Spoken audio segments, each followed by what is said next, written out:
So, ganun, yung sequence niya, magli-lead siya. Actually, kahit saan ka mag-umpisa, pero makakapa mo rin kasi pentatonic naman, very, ano siya, very, nagko-connect talaga siya doon sa progression kasi nga pentatonic siya is maganda yung tunog niya. So, 5 lang naman yan eh. So, kapain mo, ang tanda mo lagi sa, pag nasa-solo ka, ano lang yan, may length, tapos magpipindot ka sa home mo. And then pause, no? Tuloy-tuloy pa rin yung rhythm, pause. Yung pause mo, i-express mo kung anong home. Kung either dito, or dito, or dito, or dito, or dito. Kung saan siya babagay, no? No? Kung saan siya babagay. Yan. Tin, tin, tin. Sige, basta tatandaan mo ganyan yung structure niya. Basta lagi may pause, hindi pwedeng dire-diretso, ha?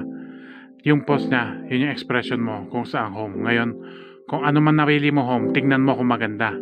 Kung pangit, wag mo nang pwede mong ulit-ulitin yung maganda. Or kung saan chord siya lalapat, no? Sige, try. Sige, try nga ng solo. Sample. Nakakalito eh. Sige, okay lang.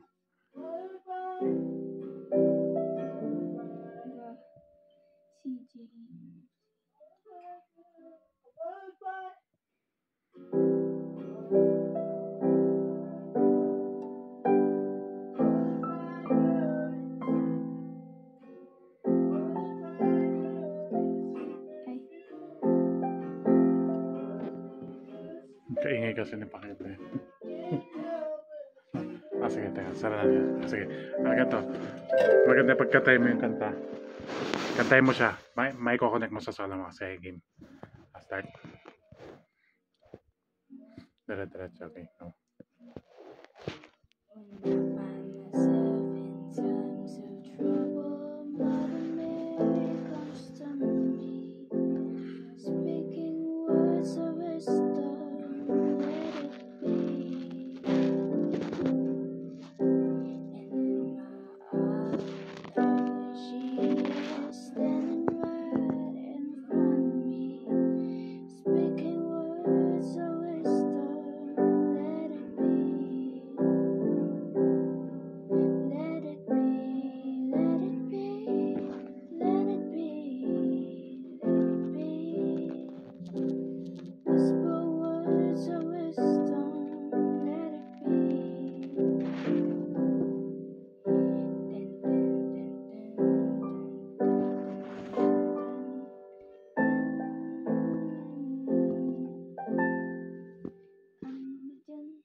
Solo na ba yan?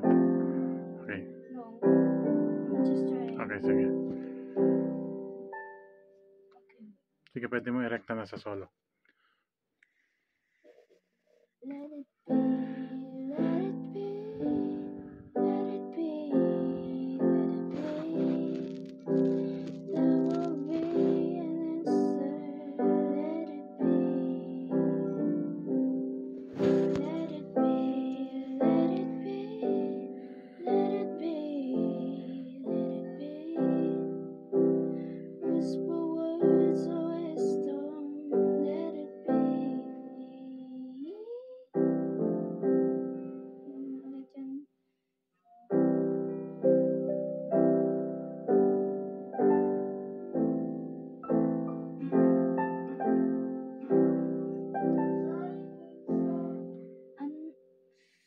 Sige, mamaya memorize mo yung chords.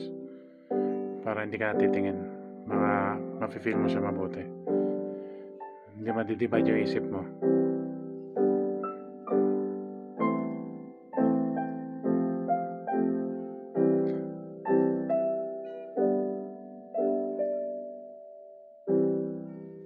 Lagyan mo nga siya ng blue note. Try mo yung blue note kung babagay sa'yo. Go.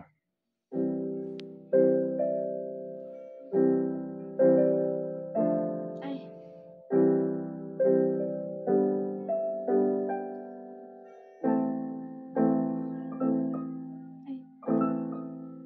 Maganda. I keep forgetting the note. Sige, mamaya i-memorize mo na. Practice mo muna.